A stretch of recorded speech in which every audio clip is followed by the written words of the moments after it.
নৃশংস অবস্থা। প্রতিটি জিনিস যে হয়েছে এখানে যতটাই শুনি অবিশ্বাস্য মনে হয়। এটা কি আমাদেরই জগৎ, এটা কি আমাদেরই সমাজ, আমরা এটা করলাম। আপনারা সবাই সঙ্গে ছিলেন, কাজে আমার নতুন করে বলতে হবে না যা যা দৃশ্য, যা যা কথাগুলো বলা হয়েছে। এটা বর্ণনা যদি দিতে হয়, শব্দ যদি ব্যবহার করতে হয়, তাহলে বলতে হবে একটা বিভৎস দৃশ্য। এটা মানুষের মনুষ্যত্ববোধ বলে কোনো জিনিস যা আছে সেটার থেকে বহু গভীরে নিয়ে গেছে। এটা নিশ্চিহ্ন করার জন্য মনুষ্যত্ববোধ যেন কারো না থাকে।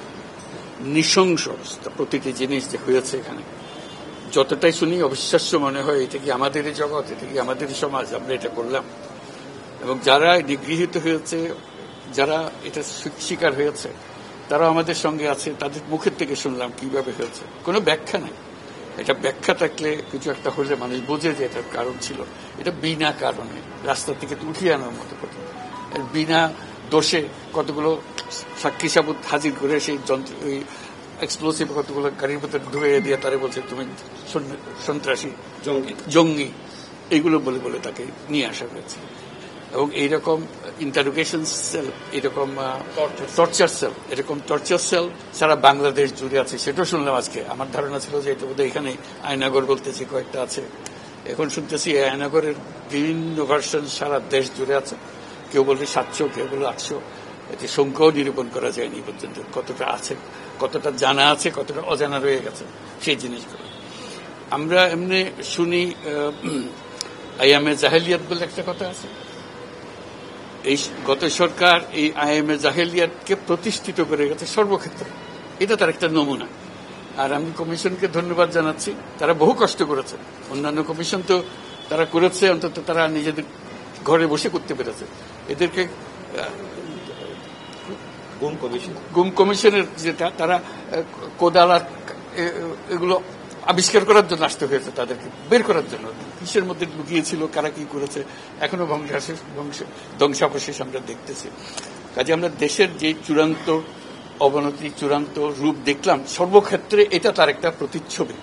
কাজে গুম কমিশন যেটা আমাদের সামনে নিয়ে আসলো, সেটা হলো যে কি পরিমাণে একটা দেশকে সর্বদিকে ধ্বংস করা যায়, এমনকি মানুষের একেবারে সামান্যতম যে মানবিক অধিকার সেটুকু থেকে বঞ্চিত করে রেখে দেওয়া হয়েছে। আজকে এটা জাতির জন্য একটা বড় চূড়ান্ত রকমের একটা ডকুমেন্ট হবে। আপনাদের সাক্ষী রেখে আপনাদেরকে নিয়ে এসে আমরা শরিক হলাম এটাতে। যারা এই ভুক্তভোগী তাদের সঙ্গে কথা বললাম, কয়েকজনের সঙ্গে। ভুক্তভোগীদের সংখ্যা আমার জানার মতো 1700 প্লাস, 1750 প্লাস এরকম যারা ভুক্তভোগী। অজানা কত এটা তো আমরা আর জানি না। কেউ বলে যে এটা 3000-এরও বেশি হবে। কাজে সেটাও আমরা ধরে নিলাম যে একটা সীমারেখা দরকার, যেটা আমরা অজানা, এটা কেউ প্রমাণ দিতে পারেনি। এই যে উদাও হয়ে গেছে, মানুষ নিশ্চিহ্ন হয়ে গেছে, কেউ বলতে পারছে না সে কথা। তার মেয়ে আপনাদের সামনেই ছিল আজকে, যে বলছে আমার মাকে কোথায় নিয়ে যাওয়া হয়েছে। আজ 9 বছর করে, 9 বছর ধরে আমরা আর খোঁজ পাইনি। সে নিজেও ছিল, 11 বছর বয়সে ছিল, সে মায়ের সঙ্গে ছিল, তাকে রেখে মাকে নিয়ে চলে গেছে। এই হলো সামান্য একটা দৃশ্য। এই দৃশ্য বড় করুণ দৃশ্য। এবং এটার কঠিনতম যে লেসনটা হলো, যারা করেছে তারা আমাদেরই সন্তান, আমাদেরই ভাই, আমাদেরই ঘনিষ্ঠ আত্মীয়, তারাই করেছে। এবং আমরা এই সমাজকে যদি এর থেকে বের করে না আনতে পারি, তাহলে এই সমাজ তো টিকে থাকবে না। যে এইভাবে যদি আমাদের হয়, আমাদের সন্তানরাই যদি এগুলো করে, এবং তারা যদি এইরকম কাজ করতে পারে, যে মানুষের পক্ষে যেটা সম্ভব। একজন বলছিল ওই যে খুপড়ির মধ্যে তাকে রাখা হয়েছে, গ্রামে তো মুরগির খাঁচা এর চাইতে বড় হয়। এরকম অবস্থা, মুরগিও নড়াচড়ার যেরকম জায়গা পায় না, ওরও নড়াচড়ার কোনো জায়গা নেই। ওকে ব্যবস্থা রাখা হয়েছে, মাসের পর মাস, বছরের পর বছর তাকে ব্যবস্থা রাখা হয়েছে। এটা মানুষের সামনে এখন বিচার রইল, কিভাবে আমরা আবার নতুন করে সমাজ গড়তে পারি, যাতে করে আমরা এই যে এটা আমাদের সবারই অপরাধ, যেটা হতে দিয়েছি আমরা এই দেশে। আজকে আমরা মুক্ত হলাম, সে মুক্ত বাংলাদেশে আমরা যেন নতুন করে আবার সমাজ করতে পারি, এটার থেকে একেবারে অতি দূরে যেন আমরা চলে যেতে পারি। এটার নমুনা, এটার সাক্ষী, এটার যে ডকুমেন্টেশন গুম কমিশনের রিপোর্টের মধ্যে থাকবে, এবং এটা অবশ্য পাঠ্য হিসেবে সবাইকে পড়তে হবে, এবং তাদের যারা করেছে তাদের বিচার করতে হবে। তা না হলে আমরা নিষ্কৃতি পাবো না এটার থেকে।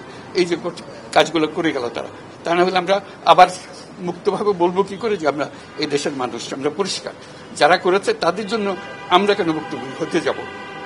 তাদেরকে সে বিচার করবো, জনসাধারণ বলবো যে হ্যাঁ এটা উচিত বিচার হয়েছে, তখন আমরা এটা থেকে মুক্তি পাবো। সেটাই হলো আমাদের আবেদন দেশের সবার কাছে, এই বিচারটা যেন আমরা করে ফেলতে পারি। এইগুলো সব এভিডেন্স যা যা আমরা দেখলাম, এভিডেন্স গুলো সিলগালা করে রাখা হবে যাতে করে কেউ বিনষ্ট করতে না পারে, যখন বিচারের কাছে যেহেতু এটা প্রমাণ হিসেবে ব্যবহার করতে পারে, সেই হিসেবে আমরা থাকি। ক্ষতিপূরণ হিসেবে আমরা দেখি নাই, আমরা দেখছি যে ন্যায় বিচারটা তার জন্য হয় অতি তাড়াতাড়ি হয়, যে বিচার দীর্ঘসূত্রিতায় পড়ে থাকবে সেই জন্য এটা থেকে নিষ্কৃতি পায়, এটা আমাদের ফার্স্ট প্রেফারেন্স। তারপর দেখা যাবে তাদের কি করা যেতে পারে। তার জীবনটা ফিরিয়ে দিতে পারবো না যে জীবনের মাধ্যমে সে গেছে, অন্তত দেখলাম মনে সান্ত্বনা হবে, আমি জায়গাটা দেখে এসেছি। ওই মেয়েটা, যে বাচ্চা মেয়েটা বলতেছে আমার মাকে আর দেখতে পেলাম না, কোথায় চলে গেল, আজ পর্যন্ত কেউ খবর দিতে পারলো না সে বেঁচে আছে না মরে গেছে, মরে গেলে কোথায় আছে। The whole existence of this government is because of this, that we don't want to stay in that darkness that has been created around us. So we want to create a new environment, new, as we say, new Bangladesh, as the students have been claiming all the time. So that led to the reform commissions. One of them is this disappearance commission, which led us to see this thing. If we didn't have that commission, probably it will be just a storytelling. Nobody will believe, somebody will say yes, somebody will say no. Now they have concrete proof, and now they will go to the justice. So this is one step. And then what happens to the rest of the institutions? You are dealing with something that have done. Will this be repeated in future? That's something we have to make sure that it's not repeated in future. No way. Nowhere near it. This is the worst ever in the whole world possible. So we don't want to have anything to do with it. We'll be as normal as any civilized human being could be. So that's our commitment. That's what the reform commissions are all about. And since you asked the question, I'm very grateful to the Commission for taking the trouble. It was not an easy job. They had to fight in all directions to discover. This is a whole discovery mission. It's not a simple going and taking evidences and writing reports about it. So they had to really detectives in very serious way. And they're still worrying about whether we can keep the evidences as they are after all this thing happened. So this is our commitment. We want to create that society and that world for us.